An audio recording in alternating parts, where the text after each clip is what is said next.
Alright, in case you're wondering what we're doing, if your recoil is rattling on your Evinrude e-tec 40 horse, take this Allen off, take that Allen off, take this Allen screw off,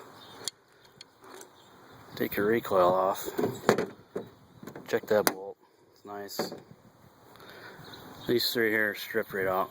Well, they're backed off, rounded. So I'm going to put new bolts in, put some blue Loctite on them, and then we're done.